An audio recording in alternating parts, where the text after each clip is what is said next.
अस्सलाम वालेकुम दोस्तों, आज हम तारीख़ इंसानियत की इस अजीम शख्सियत का जिक्र करेंगे जिनके अदलो इंसाफ की मिसालें आज भी दुनिया देती है। वो हस्ती जिनका नाम सुनकर कुफ्र के ऐवान लड़ज उठते थे, यानी अमीरुल मोमिनीन हज़रत उमर फारूक रज़ी अल्लाह ताला अन्हु। आप रज़ी अल्लाह अन्हु इस्लाम के दूसरे खलीफा थे और आप रज़ी अल्लाह अन्हु के दौर में इस्लाम की सरहदें दूर दूर तक फैल गईं। लेकिन इतनी बड़ी सल्तनत का हुक्मरान होने के बावजूद आप रज़ी अल्लाह अन्हु की सादगी का आलम यह था कि आप रज़ी अल्लाह अन्हु पैबंद लगे कपड़े पहनते और जमीन पर सो जाते थे। मदीना की खामोश रात है, लोग मीठी नींद सो रहे हैं, लेकिन एक शख्स ऐसा है जिसे अपनी रियाया की फिक्र सोने नहीं देती।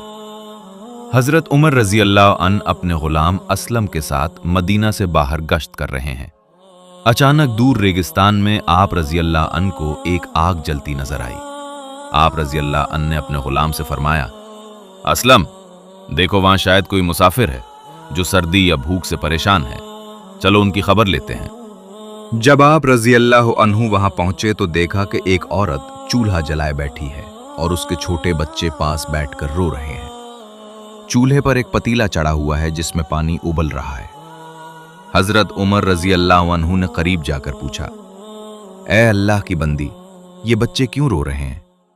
औरत ने जवाब दिया, ये भूख की वजह से तड़प रहे हैं।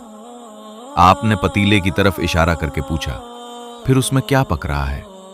औरत ने रोते हुए कहा, इस पतीले में कुछ नहीं, सिर्फ पानी और पत्थर हैं। मैं सिर्फ बच्चों को बहला रही हूं ताकि वो ये समझकर सो जाएं कि खाना तैयार हो रहा है। फिर उसने एक ऐसी बात कही जिसने खलीफा का दिल हिला कर रख दिया, अल्लाह उमर से इसका हिसाब लेगा।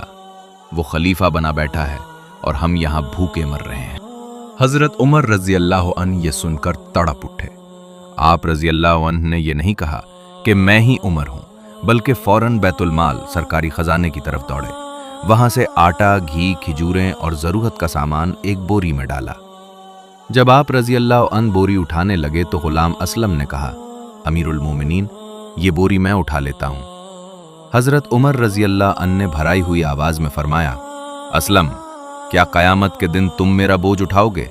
इंसाफ तो यह है कि जिसकी रियाया भूखी है उसका बोझ वही उठाए।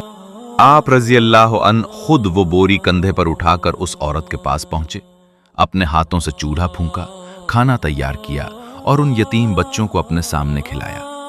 जब बच्चों के चेहरों पर मुस्कुराहट आई तब उमर रज़ी अल्लाह अन्हु के दिल को करार मिला। दोस्तों, ये था वो अदले फारूकी जिसने इस्लाम का नाम रोशन किया। आप रज़ी अल्लाह अन्हु फरमाया करते थे कि अगर दरिया के किनारे एक कुत्ता भी भूख से मर गया तो उसका हिसाब उमर से लिया जाएगा। आज हमें भी अपनी जिम्मेदारियों का एहसास करने की जरूरत है।